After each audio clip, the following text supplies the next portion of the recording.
പ്രിയമുള്ളവരെ, ദൈവം, പ്രപഞ്ചം, മനുഷ്യൻ, ബന്ധങ്ങളുടെ കാഴ്ചോത്സവം ഡയലോഗ് സെന്റർ കേരള സംഘടിപ്പിച്ച കണക്റ്റ കൾച്ചറൽ എക്സിബിഷനിലേക്ക് എല്ലാ സഹോദരീ സഹോദരന്മാർക്കും സ്വാഗതം.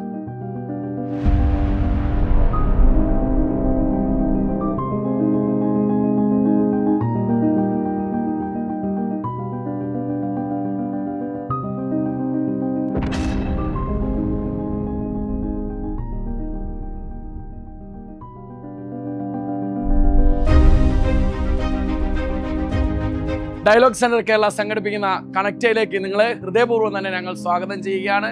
നമ്മളൊരു യാത്രയ്ക്ക് വേണ്ടിയാണ് ഇവിടെ ഒരുങ്ങി നിൽക്കുന്നത്. ഈ യാത്ര എന്ന് പറയുന്നത് മനുഷ്യന്മാർ തമ്മിലുള്ള ബന്ധങ്ങളെക്കുറിച്ച് കൃത്യമായി മനസ്സിലാക്കാനും അറിയാനും ചിന്തിക്കാനുമുള്ള ഒരു യാത്രയാണ്.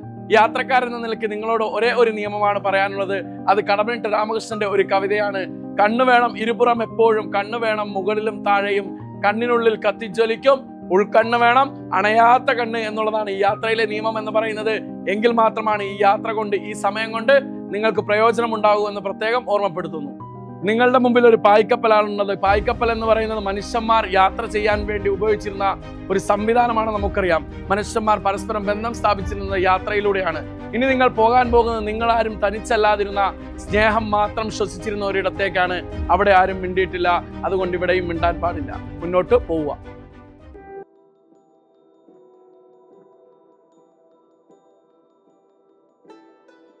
നിങ്ങളിപ്പോൾ എത്തിയിരിക്കുന്നത് ഗർഭപാത്രത്തിലേക്കാണ്.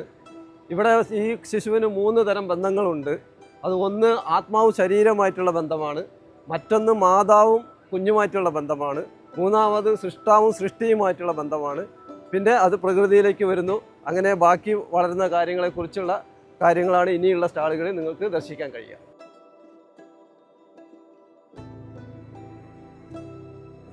ഓർമ്മകൾ മങ്ങാതിരിക്കട്ടെ. എല്ലാ മനുഷ്യരുടെ ജീവിതത്തിലും ഇങ്ങനെയൊരു ഘട്ടം കടന്നുപോയിട്ടുണ്ട്. മനുഷ്യർക്ക് മറ്റു മനുഷ്യരുടെ സഹായമില്ലാതെ നിലനിൽപ്പില്ല എന്ന് നമ്മളെ ഓർമ്മപ്പെടുത്തുന്ന ഒരു സ്റ്റാളാണിത്. മാതാവിൻ്റെ ചൂടും പിതാവിൻ്റെ കൈവിരലുകളും ഇല്ലാതെ നമുക്ക് മുന്നോട്ട് പോകാൻ കഴിയാത്ത ഒരു ഘട്ടമായിരുന്നു ഇത്. ദൈവികമായ കാരുണ്യമില്ലെങ്കിൽ നമുക്കൊരിക്കലും മുന്നോട്ട് പോകാൻ കഴിയാത്ത ഒരു ഘട്ടം കൂടിയായിരുന്നു ഇത് എന്ന് നമ്മെ ഓർമ്മിപ്പിക്കുന്നതാണ് ഈ കാണുന്നത്.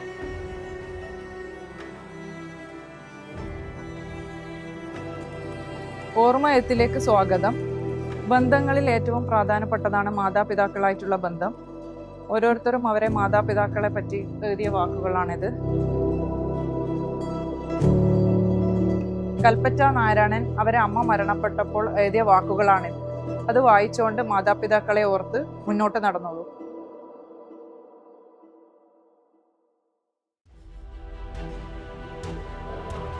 VR ഡോമിലേക്ക് സ്വാഗതം. മനുഷ്യൻ ഈ മഹാപ്രപഞ്ചത്തിന്റെ ഒരു ഭാഗമാണ്. ഈ അനന്തമായ പ്രപഞ്ചത്തിൽ മനുഷ്യൻ ഒരു കൊച്ചു പൊട്ട് പോലെയാണ്. എന്നിരുന്നാലും ദൈവം മനുഷ്യന് സവിശേഷമായ സ്ഥാനവും ആദരവും നൽകിയിരിക്കുന്നു. ദൈവത്തിന്റെ പ്രതിനിധിയായിട്ടാണ് മനുഷ്യനെ ഇവിടേക്ക് അയച്ചിട്ടുള്ളത്. ഖുർആൻ സൂക്തം പറയുന്നു, ആദം സന്തതികളെ നാം ആദരിച്ചിരിക്കുന്നു. അതിനാൽ തന്നെ ഈ പ്രപഞ്ചത്തിന്റെ സംരക്ഷണവും ഭരണവും നമ്മുടെ കയ്യിലാണ്. അതോർത്ത് നമ്മൾ മുന്നോട്ട് പോവുക. ജൈവ വൈവിധ്യങ്ങളുടെ ഭൂമിയാണിത്. ഈ ജൈവ വിസ്മയ പ്രപഞ്ചത്തെ ദൈവമാണ് നമുക്ക് സൃഷ്ടിച്ചു നൽകിയത്. ആ ദൈവം ഈ ഭൂമിയിൽ ലക്ഷോപലക്ഷം ജീവജാലങ്ങളെയും സൃഷ്ടികളെയും സൃഷ്ടിച്ചിട്ട് അതിൽ നിന്ന് മനുഷ്യനെ തിരഞ്ഞെടുത്തു. എന്നിട്ട് ദൈവം പറഞ്ഞു, മനുഷ്യരെ, നിങ്ങളാണ് ദൈവത്തിൻ്റെ ഭൂമിയിലെ പ്രതിനിധികൾ. അതുകൊണ്ട് ഈ പ്രപഞ്ചത്തെയും ആ പ്രകൃതിയെയും സംരക്ഷിക്കുക മനുഷ്യൻ എന്ന നിലക്ക് നിങ്ങൾക്ക് നിർബന്ധമാണ്. ഒരിക്കലും നിങ്ങൾ നിങ്ങളുടെ ഉത്തരവാദിത്തത്തിൽ നിന്നും പിന്നോട്ട് പോകുവാൻ പാടില്ല. നിങ്ങളുടെ കരങ്ങളിൽ ഏൽപ്പിച്ചിരിക്കുന്ന ഈ ഭൂമിയെയും പ്രകൃതിയെയും നിങ്ങൾ സംരക്ഷിക്കണം. ദൈവത്തിൻ്റെ പ്രതിനിധി എന്ന നിലക്ക് അത് നിങ്ങളുടെ ധാർമ്മിക ഉത്തരവാദിത്തമാണ്. മനുഷ്യ ജീവിതത്തിന്റെ വിവിധ ഘട്ടന ഇവിടെ ഇൻസ്റ്റലേഷനിലൂടെ കാണിച്ചിരിക്കുന്നത് അവന്റെ ശൈശവം മുതൽ വാർദ്ധക്യം വരെ അവൻ ഉപയോഗിക്കുന്ന വാഹനങ്ങൾ, അവന്റെ ഡ്രസ്സുകൾ, അവന്റെ പാദരക്ഷകളൊക്കെയാണ് ഇവിടെ കാണിച്ചിരിക്കുന്നത്. ഒരു മനുഷ്യൻ, അവൻ്റെ ജീവിതം എന്ന് പറയുന്നത് ഒരു വൃത്തമാണ്. ആരാണ് ഈ ജീവിത വൃത്തം മനുഷ്യന് കൊടുത്തത്? മനുഷ്യന്റെ ജീവിതം എന്ന് പറഞ്ഞത് ഉദിച്ച് അസ്തമിക്കുന്നത് പോലെ കഴിഞ്ഞു പോകും. ദൈവിക ദർശനമില്ലാത്ത ജീവിതം കളിയും ചിരിയും തമാശയും വിനോദവുമായി ഇവിടെ ഒടുങ്ങിപ്പോകും. നമ്മൾ ഈ സ്റ്റാളിൽ പറയുന്നത് ബന്ധങ്ങളെ പറ്റിയാണ്. നമ്മൾ കഴിഞ്ഞു വന്ന സ്റ്റാളുകളിൽ മനുഷ്യ ബന്ധങ്ങളെ പറ്റിയാണ് പറഞ്ഞുകൊണ്ടിരുന്നത്. ഇവിടെ നമ്മൾ പറയുന്ന ബന്ധം വെച്ചാൽ മനുഷ്യരും ദൈവവും തമ്മിലുള്ള ഒരു ബന്ധമുണ്ട്. മനുഷ്യൻ എന്ന് പറയുന്നത് കേവലം രാസപദാർത്ഥങ്ങൾ മാത്രം അടങ്ങിയല്ല. നിങ്ങൾക്ക് ഇവിടെ കുറെ രാസപദാർത്ഥങ്ങളുടെ കാണാം. സിങ്ക്, പൊട്ടാസ്യം, മാഗ്നീഷ്യം, സൾഫർ തുടങ്ങിയ രാസപദാർത്ഥങ്ങളുണ്ട്. നമ്മുടെ മനുഷ്യ ശരീരത്തിന്റെ ബോഡി പരിശോധിച്ചു കഴിഞ്ഞാൽ ഈ രാസപദാർത്ഥങ്ങളാണ് നമുക്ക് കാണാൻ പറ്റുന്നത്. പക്ഷെ ഇത് മാത്രമല്ല മനുഷ്യൻ. ദൈവം പറഞ്ഞിരിക്കുന്നു, മണ്ണിന്റെ സത്തിൽ നിന്നാണ് നിങ്ങളെ സൃഷ്ടിച്ചത്, തീർന്നില്ല, അവന് ആത്മാവും കൂടി നൽകിയിട്ടുണ്ട്. അതായത് റൂഹ്, മനുഷ്യന് ആത്മാവ് കൂടി നൽകിയിട്ടുണ്ടെന്ന് ദൈവം അറിയിച്ചു തന്നിരിക്കുന്നു. ആ ആത്മാവിനെ ശുദ്ധീകരിച്ചവൻ വിജയിച്ചു എന്നും ദൈവം അറിയിച്ചു തന്നിരിക്കുന്നു. അതായത് ഈ നമ്മുടെ ശരീരം ഇതേപോലുള്ള ഈ സാധനങ്ങളാൽ നശിച്ചു പോകുന്നതും ആത്മാവ് നശിക്കാൻ നിൽക്കുന്നതുമാണ്. അപ്പോൾ ആത്മാവിനെ ശുദ്ധീകരിച്ച ഒരു വ്യക്തി വിജയിച്ചു എന്നുള്ളൊരു മെസ്സേജാണ് നമ്മൾ ഈ സ്റ്റാളിലൂടെ നൽകുന്നത്.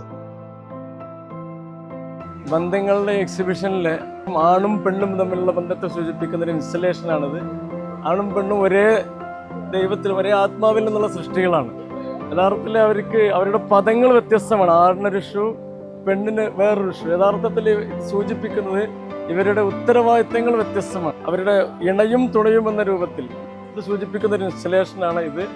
യഥാർത്ഥത്തിൽ ലിംഗനീതി ആണ് യഥാർത്ഥത്തിൽ, ലിംഗസമത്വം എന്നല്ല. ആണും പെണ്ണും ദൈവികമായ വ്യത്യാസങ്ങളെ നമുക്ക് സമമാക്കാൻ സാധിക്കുകയില്ല.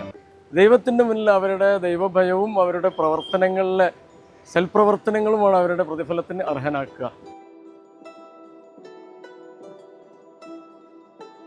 ഇപ്പൊ നമ്മൾ ബന്ധങ്ങളെ കുറിച്ചാണ് പറഞ്ഞു വരുന്നത്. ആണും പെണ്ണും കണ്ടല്ലോ. ആണിനെയും പെണ്ണിനെയും എന്തിനാണ് ദൈവം സൃഷ്ടിച്ചത്?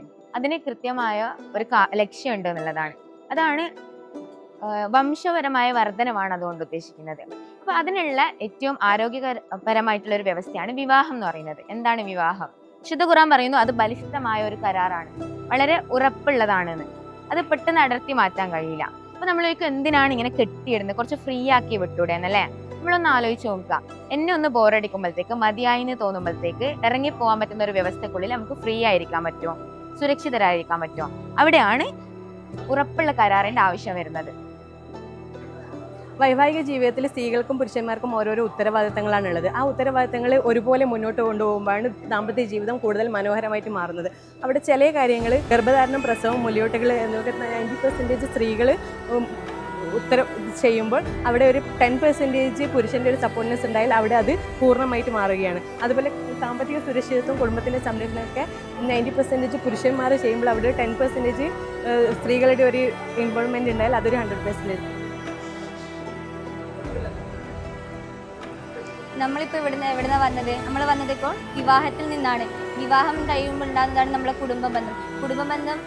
കുടുംബബന്ധത്തിൽ ഉണ്ടാകുന്ന പല രീതിയിൽ പ്രശ്നങ്ങൾ കൊണ്ടാണ് നമ്മളെ വീട് എന്താകുന്നത്?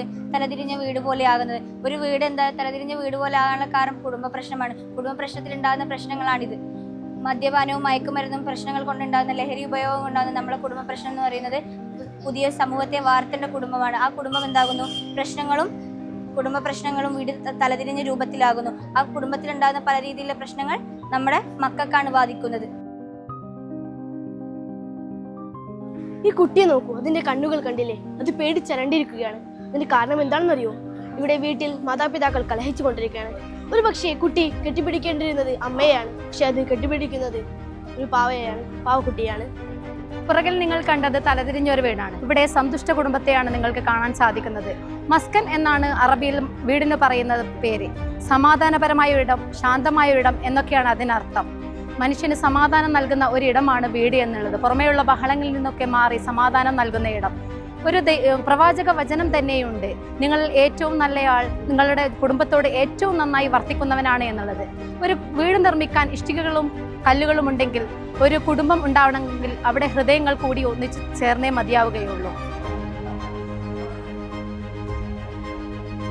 ഇവിടെ പറയുന്ന അയൽപക്കത്തെ കുറിച്ചാണ്. അയൽപക്ക ബന്ധം എങ്ങനെയൊക്കെ പുലർത്തണമെന്നാണ് ഇവിടെ പറഞ്ഞുകൊണ്ടിരിക്കുന്നത്. ചുറ്റുപാടുമുള്ള പിക്ചറൊക്കെ കണ്ടാൽ മനസ്സിലാവും പണ്ടത്തെ കാലഘട്ടത്തിൽ എങ്ങനെയൊക്കെയാണ് അയൽപക്കം മുന്നോട്ട് പോയിട്ടുള്ളത്. നമ്മൾ പണ്ട് കാലം എന്ന് പറഞ്ഞാൽ ഓരോരോ കുഞ്ഞു സാധനം കിട്ടിയാൽ നമ്മൾ എന്താക്കാറുണ്ട്? അയൽപക്കത്തിന് ഷെയർ ചെയ്യാറുണ്ട്. പക്ഷേ ഈ കാലഘട്ടം എന്ന് പറഞ്ഞാൽ എന്താണ്? ഓരോ സാധനം കിട്ടുമ്പോൾ നമ്മൾ എന്താക്കുന്നില്ല? അയൽപക്കത്തിന് ഷെയർ ചെയ്യുന്നില്ല. അതുകൊണ്ട് മാക്സിമം നമ്മൾ എന്താക്കണം? അയൽപക്കത്തിനും കൂടി കൊടുത്തുണ്ടാക്കണം, അവരോടുള്ള ബന്ധം നല്ല രീതിയിൽ പുലർത്താൻ നോക്കും. അതുപോലെ തന്നെ ഇതൊക്കെ അതിന് ഉദാഹരണമാണ്. നമ്മൾ അതിരുകൾ മാറ്റി എന്താക്കണം, പാലങ്ങൾ പണിയാനുള്ള ശ്രമത്തിലേക്കാണ് മുന്നോട്ട് പോകേണ്ടത്. പിന്നെ അയൽപക്കം എന്ന് പറഞ്ഞാൽ എന്താണ്, ഓരോരോ കുടുംബങ്ങൾ, ഓരോരോ ബന്ധുക്കൾ ചേരുന്ന എന്താണ് അയൽപക്കം എന്ന് പറയുന്നത്. അതുപോലെ തന്നെ എന്താണ്, പിന്നെ അയൽപക്കവുമായി നല്ല രീതിയിൽ ബന്ധം പുലർത്താൻ നമ്മൾ ഓരോ പ്രശ്നത്തിലും പ്രയാസത്തിലും എന്താകും, അവരെ നമ്മളെ കൂടെ ഉണ്ടാവും. ലാസ്റ്റ് നമ്മൾ നല്ല രീതിയിൽ എന്താക്കണം, അയൽപക്കവുമായി നല്ല രീതിയിൽ ബന്ധം പുലർത്താൻ നമ്മൾ ശ്രമിക്കണം. അതുപോലെ തന്നെ എന്താണ്, സമ്പന്നൻ എന്നോ ദരിദ്രനോ എന്താക്കാൻ പാടില്ല, അയൽപക്കത്തോട് ബന്ധം ഇതാക്കാൻ പാടില്ല, വേർതിരിവ് കാണിക്കാൻ പാടില്ല. അതുപോലെ തന്നെ ശ്രീനാരായണ ഗുരുവിനോട് ചിലർ ചോദിക്കുന്നുണ്ട്, മക്കത്തായമാണോ മരുമക്കത്തായാണോ നല്ലതെന്ന്. ഗുരു പറയുന്നുണ്ട്, രണ്ടില്ലേ കുഴപ്പമില്ല, എന്താ അയൽപക്കത്തായ ഉണ്ടായാൽ മതി. മനുഷ്യന്റെ ആരംഭം മുതൽ വിവിധ ഘട്ടങ്ങളിലൂടെയാണ് കടന്നു വന്നത്. അയൽപക്ക ബന്ധങ്ങളുടെ കുറച്ചും കൂടി വികസിത രൂപമാണ് സാമൂഹിക ബന്ധങ്ങൾ എന്ന് പറയുന്നത്. മനുഷ്യനെ സംബന്ധിച്ചിടത്തോളം അവനൊരു സാമൂഹ്യ ജീവിയാണ്. ആർക്കും ആരെയും ആശ്രയിക്കാതെ കഴിയാൻ കഴിയില്ല. മനുഷ്യന് എത്ര വലിയ സമ്പത്തുണ്ടെന്ന് പറഞ്ഞാലും എന്ത് കഴിവുകളുണ്ടെന്ന് പറഞ്ഞാലും പരസ്പരം ആശ്രയിക്കാതെ ഒരു മനുഷ്യനും മുന്നോട്ട് പോകാൻ സാധ്യമല്ല. ഇസ്ലാം മുന്നോട്ട് വെക്കുന്ന സാമൂഹ്യ നീതി എന്ന് പറയുന്നത് അത് മനുഷ്യരായി കാണാൻ കഴിയണമെന്നുള്ളതാണ്. ഇപ്പുറത്തെ വിവേചനങ്ങൾ നിലനിൽക്കുമ്പോൾ തന്നെ ചേർത്ത് പിടിക്കേണ്ട ഒരുപാട് ഉദാഹരണങ്ങൾ നമ്മുടെ മുന്നിലുണ്ട്. സുമോദ് ഫ്ലോട്ടില, ഏകദേശം 500-ൽ താഴെ വരുന്ന രാഷ്ട്രങ്ങളുടെ പ്രതിനിധികൾ ഫലസ്തീൻ എന്ന് പറയുന്ന പ്രദേശത്തേക്ക് ഇസ്രയേലിന്റെ ആക്രമണം ഉണ്ടായ സന്ദർഭത്തിൽ അവരെ ചേർത്ത് പിടിക്കാൻ വേണ്ടി അവർ സ്വയം തീരുമാനിച്ച് പുറപ്പെടുകയാണ്. അതുപോലെ തന്നെ നമുക്ക് മുന്നിലുണ്ടായ ഫ്ലഡ്, ആ സന്ദർഭത്തിൽ എല്ലാം മാറ്റിവെച്ചുകൊണ്ട് പരസ്പരം സഹായിക്കാൻ മനുഷ്യൻ തയ്യാറായിട്ടുണ്ട്. സൃഷ്ടാവ് സൃഷ്ടികളെ ആദരിച്ചിരിക്കുന്നു. അതുകൊണ്ട് സൃഷ്ടാവ് ആദരിച്ച സൃഷ്ടികൾക്കും ആദരിക്കാനും ബഹുമാനിക്കാനും ചേർത്ത് പിടിക്കാനും കഴിയണമെന്ന് പറയുന്ന ഒരു സാമൂഹിക ബന്ധത്തെക്കുറിച്ചാണ് ഇസ്ലാം സംസാരിക്കുന്നത്.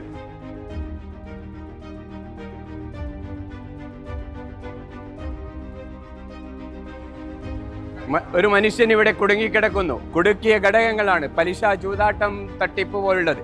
ഈ സാമ്പത്തികമായ കൈകാര്യം ചെയ്യുന്ന പല ആശയ തലങ്ങളുണ്ട് ലോകത്ത്. നോക്കൂ, അവിടെ ക്യാപിറ്റലിസം ഉണ്ട്, ഇവിടെ സോഷ്യലിസം ഉണ്ട്, മറ്റൊരു ആശയതലമുണ്ട്. ഇതാ പലിശയെ നിരാകരിക്കുന്നു, പാവപ്പെട്ടവനോട് ഉത്തരവാദിത്തമുണ്ട് എന്ന് ബോധിപ്പിക്കുന്നു. ഈ ആശയതലം സ്വീകരിക്കുന്നത് വഴി നമുക്ക് കുടുങ്ങിയ ഇദ്ദേഹത്തെ രക്ഷപ്പെടുത്താം, അതുപോലെ തന്നെ നമുക്ക് കുടുങ്ങാതിരിക്കാനും സാധിക്കും. ഇസ്ലാമിലെ സാമ്പത്തിക വ്യവസ്ഥയിലേക്ക് സ്വാഗതം. നിങ്ങളിപ്പോൾ കടന്നു വന്നിരിക്കുന്നത് ഇസ്ലാം ഇതാക്കി വെച്ചിട്ടുള്ള ഒരു ചൂതാട്ടം, പലിശ പോലുള്ള അത്രയും നികൃഷ്ടമായ കുറേ കാര്യങ്ങളിൽ നിന്നാണ് നിങ്ങൾ അതിനൊരു പ്രതിവിധി എന്താണ് എന്ന് കണ്ടെത്തുകയാണ് ഇവിടെ ചെയ്യുന്നത്. ഇവിടെ ഇസ്ലാം സുസ്ഥിര വികസനത്തിന് ഊന്നൽ നൽകിക്കൊണ്ടാണ് ഓരോന്നും സംവിധാനിച്ചു വെച്ചിരിക്കുന്നത്. പലിശ ഇടപാടുകൾ പൂർണ്ണമായി നിർത്തലാക്കാൻ വേണ്ടി ബദൽ സംവിധാനം ഇസ്ലാം നിഷ്കർഷിച്ചു വെച്ചിട്ടുണ്ട്. എല്ലാ സമ്പത്തിന്റെയും യഥാർത്ഥ ഉടമസ്ഥൻ അള്ളാഹുവാണെന്ന് ഇസ്ലാം കർശനമായി സ്ഥാപിക്കുകയും കേവലം അത് ഒരു മനുഷ്യനിൽ ഒതുങ്ങിക്കൂടരുതെന്നും അത് പുഴ പോലെ സമൂഹത്തിലേക്ക് ഒഴുകണമെന്നും ഇസ്ലാം അനുശാസിക്കുന്നുണ്ട്. മനുഷ്യനും പ്രകൃതിയുമായുള്ള ബന്ധമാണ് ഇവിടെ കാണിക്കുന്നത്. അതിൻ്റെ ഒരു മോശമായ രൂപമാണ് ഇവിടെ ഉള്ളത്.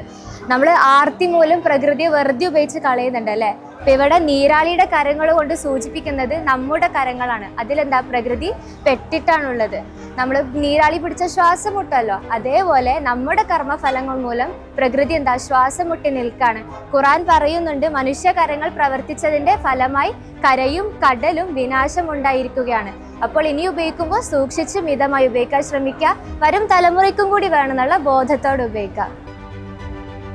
ഒരു സ്റ്റാളിൻ്റെ ആശയം എന്ന് പറയുന്നത് മനുഷ്യനും ദൈവവും എന്നുള്ളതാണ് ഈ ഒരു സ്റ്റാളിൻ്റെ കണ്ടന്റ് എന്ന് പറയുന്നത്. നമ്മൾ തുടക്കത്തിൽ കയറി വരുമ്പോൾ തന്നെ ഈ ഒരു മീനുകൾ, ഈ അക്വേറിയത്തിൽ കിടക്കുന്ന മീനുകളെ നമ്മൾ ശ്രദ്ധിച്ചു നോക്കിയാൽ നമുക്ക് മനസ്സിലാവും.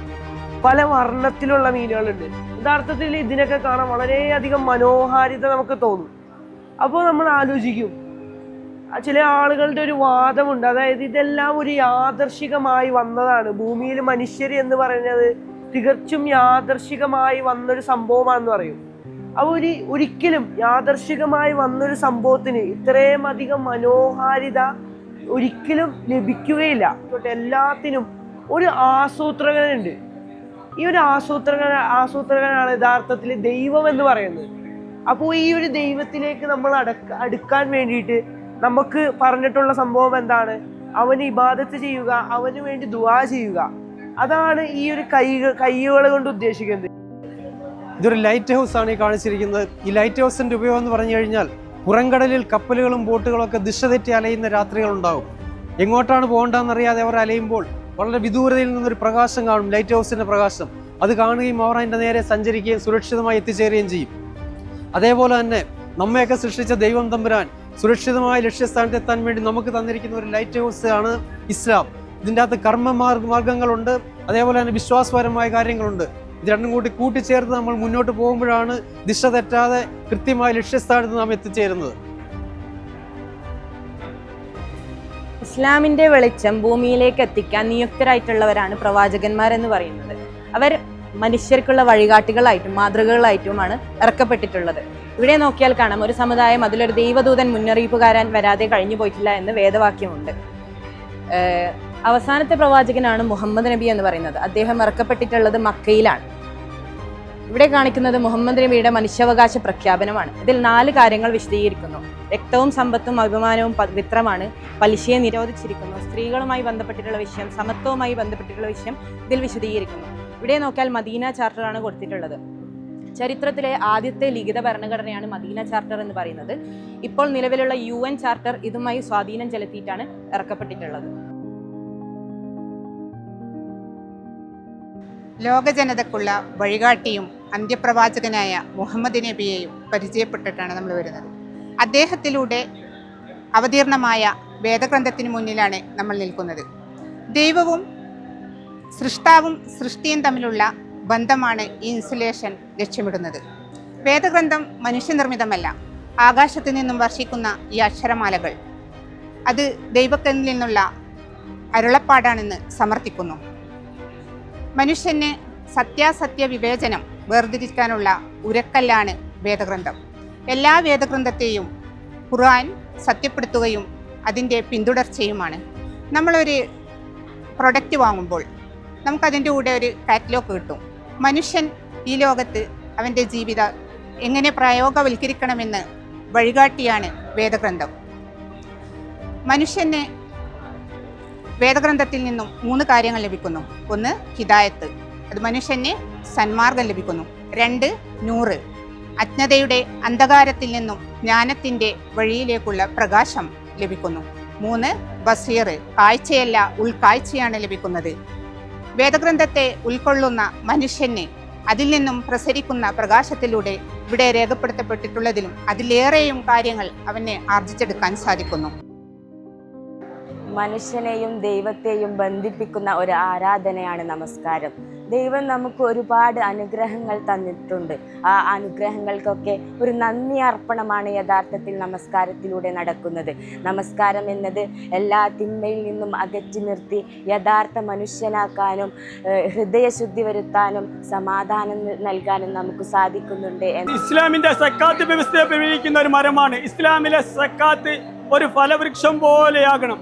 അതിൻ്റെ ഫലങ്ങൾ ഈ സമൂഹത്തിലെല്ലാം ഉണ്ടാകണം. എന്നിട്ട് ദൈവം വാഗ്ദാനം നൽകുന്ന ഒന്നാമത്തെ ഫലം ആ നൽകുന്ന വ്യക്തിയുടെ പാപമോചനം. 2 മനസ്സിന്റെ ശുദ്ധീകരണം. 3 സാമൂഹ്യ സുരക്ഷിതത്വ ബോധം. തനിക്കും ഒരു പ്രശ്നമുണ്ടെങ്കിൽ ഒരു സംഘടിത സക്കാത്ത് വ്യവസ്ഥയുള്ള സമൂഹം തന്നെയും സഹായിക്കുമെന്ന ഒരു സാമൂഹ്യ സുരക്ഷിതത്വ ബോധം. ഇസ്ലാം സക്കാത്ത് കൊണ്ട് ഉദ്ദേശിക്കുന്നത് മനുഷ്യരിലേക്ക് സമ്പത്ത് കൊണ്ടുള്ള ഒരു ഭാരമാണ്.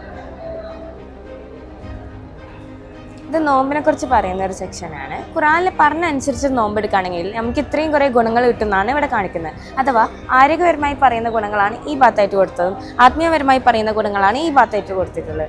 ആരോഗ്യപരമായി പറയുകയാണെങ്കിൽ ശരീര ശുദ്ധീകരണം, പഞ്ചസാരയുടെ അളവ് ക്രമീകരിക്കുന്നു, ശരീരഭാരം കുറയ്ക്കുന്നു, ദഹനവ്യവസ്ഥയ്ക്ക് വിശ്രമം നൽകുന്നു, കോശങ്ങളെ പുതുക്കുന്നു. ഇതൊക്കെ നമ്മളിവിടെ പറയുന്നുണ്ടല്ലേ. ഇത്തരത്തിലുള്ള ഗുണങ്ങളൊക്കെ നമുക്ക് കിട്ടണമെങ്കിൽ നമ്മൾ എന്താ ചെയ്യേണ്ടത്? ഖുറാനിൽ പറഞ്ഞ രീതിയിൽ നമുക്ക് നോമ്പെടുക്കാൻ പറ്റണം. ഖുറാനിൽ എന്താ പറഞ്ഞിട്ടുള്ളത്? ഖുറാനിൽ മിതത്വം എന്നാണ് പറഞ്ഞിട്ടുള്ളത്. മിതത്വം എന്ന് വെച്ചാൽ 3-1 ഭക്ഷണം, 3-1 വെള്ളം, 3-1 ബാക്കിയാക്കി കിടത്തുക. അത്തരത്തിൽ നമ്മൾ നോമ്പെടുക്കുകയാണെങ്കിൽ നമുക്ക് ഈ പറയുന്ന ഗുണങ്ങളൊക്കെ ഒരു മാസത്തിനുള്ളിൽ ഉണ്ടാക്കിയെടുക്കാൻ പറ്റും. അതേപോലെ ആത്മീയമായി പറയുകയാണെങ്കിൽ ദൈവ സാമീപ്യം, ആത്മനിയന്ത്രണം, സജീവ സ്നേഹം, ക്ഷമയും സഹനശക്തിയും ദുശീലങ്ങളിൽ നിന്നുള്ള മോചനം, ഇതൊക്കെ നമുക്ക് ഒരു മാസത്തിൽ പതിയെ ഉണ്ടാകുന്നുണ്ട്. ലോകത്തുള്ള എല്ലാ മനുഷ്യരുടെയും ആദ്യത്തെ ആരാധനാലയമാണ് ഈ കഅബ എന്ന് പറയുന്നത്. ഒന്നിലേക്കും ഒരുമയിലേക്കുമുള്ള സഞ്ചാരം.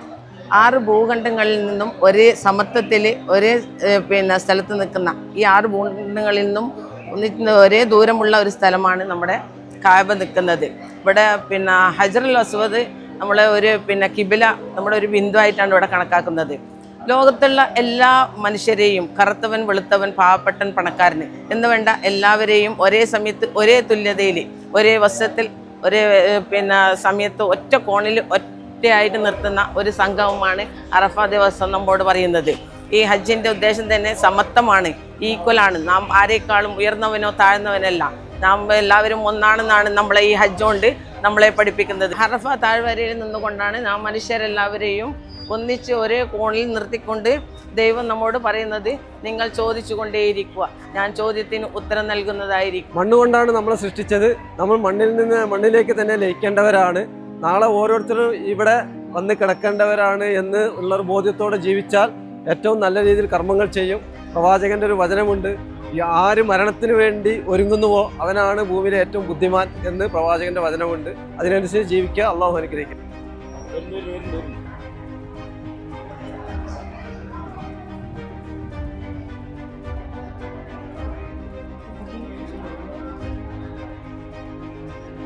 ഖബറിനെ കുറിച്ചുള്ള ഒരു ഓർമ്മപ്പെടുത്തലാണിത്. നമ്മുടെ യാത്ര അവസാന യാത്ര എങ്ങനെ ആയിരിക്കും എന്നുള്ളതിൻ്റെ ഒരു ഓർമ്മപ്പെടുത്തലാണ് ഇവിടെ കാണിച്ചിരിക്കുന്നത്. ഇതേപോലെ ആയിരിക്കും നമ്മൾ അവസാനമായിട്ട് കിടക്കേണ്ട ഒരു വീടാണിത്. ഈ വീട്ടിലാണ് നമ്മൾ അവസാനം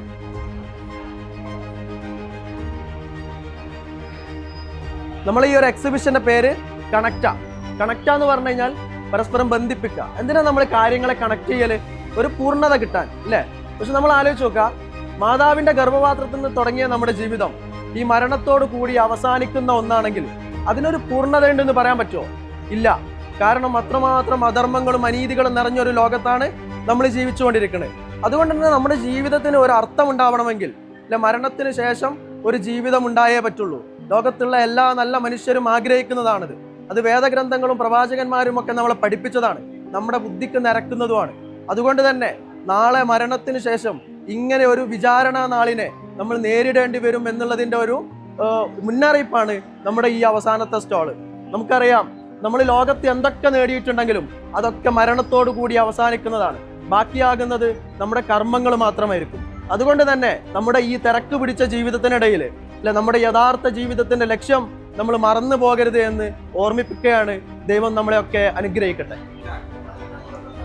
കണക്ട് ചെയ്യുന്നത് ടെക്നോളജിയെ കൂടിയാണ്. വിർച്വൽ റിയാലിറ്റിക്കും ഹോളോഗ്രാം ടെക്നോളജിക്കും ഒപ്പം തന്നെ ആർട്ടിഫിഷ്യൽ ഇന്റലിജൻസ് ഈ മുഴുവൻ ഉള്ളടക്കത്തെയും ആസ്പദമാക്കി തയ്യാറാക്കിയിട്ടുള്ള ഒരു ഇൻഫോഗ്രാഫിക്സ് പ്രസന്റേഷനാണ് ഇവിടെ ഒരുക്കിയിരിക്കുന്നത്.